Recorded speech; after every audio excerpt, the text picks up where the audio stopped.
By the late 1700s, colonists in Latin America, already aware of Enlightenment ideas, were electrified by the news of the American and French revolutions. The success of the American Revolution encouraged them to try to gain freedom from their European masters. The French colony of Haiti was one of the first to openly rebel against their European colonizers. Toussaint Louverture, formerly a slave, led the rebellion, and it consisted of approximately 100,000 slaves revolting against their French owners. The French were very alarmed at the circumstances, so they sent 30,000 French troops to the island of Haiti, then called Saint-Domingue, to take away Toussaint's power. In May, Toussaint agreed to halt the revolution if France freed all the slaves.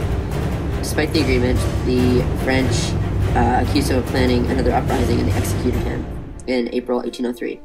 Eventually, though, one of Toussaint's lieutenants, Jean-Jacques Dessalines, took up the fight, and on January 1st, 1804, the colony became an independent country. In Mexico, there was also a uprising and a call for independent rule. In 1810, Padre Miguel Hidalgo, a priest living in the village of Dolores, took the first step toward independence. Hidalgo was a poor but well-educated man. He firmly believed in Enlightenment ideals spread in Europe. On September 16, 1810, he rang the bells of his village church and issued a call for the Mexicans to rise up against the Spanish. This call is known today as Grito de Dolores, or the Cry of Dolores.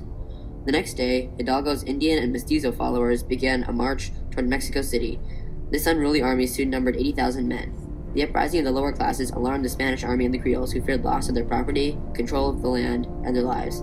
The army defeated Hidalgo in 1811, and the rebels rallied around another strong leader, Padre Jose Maria Morales.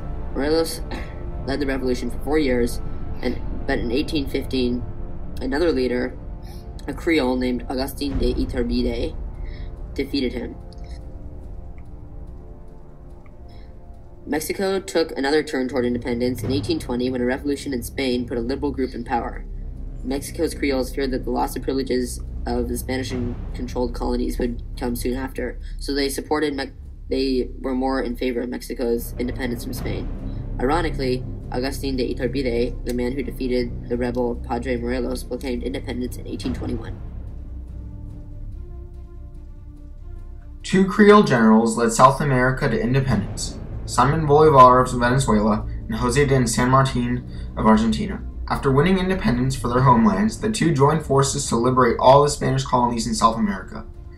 Brazil, one of Portugal's colonies, gained independence peacefully by petitioning Dom Pedro, the Prince of Portugal, to rule them.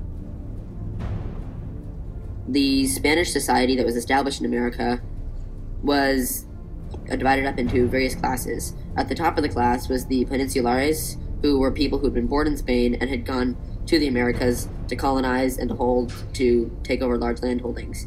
Below them was the Creoles, Spaniards born in Latin America, who were usually the children of Peninsulares. Creoles didn't hold the highest level political offices, but they were very powerful officers in the military there, and would usually, if there ever was a rebellion, oftentimes Creoles would be the ones leading it, because they would have the experience of military experience, as well as a will to rise up against Spain, because they were less directly related to the Spanish.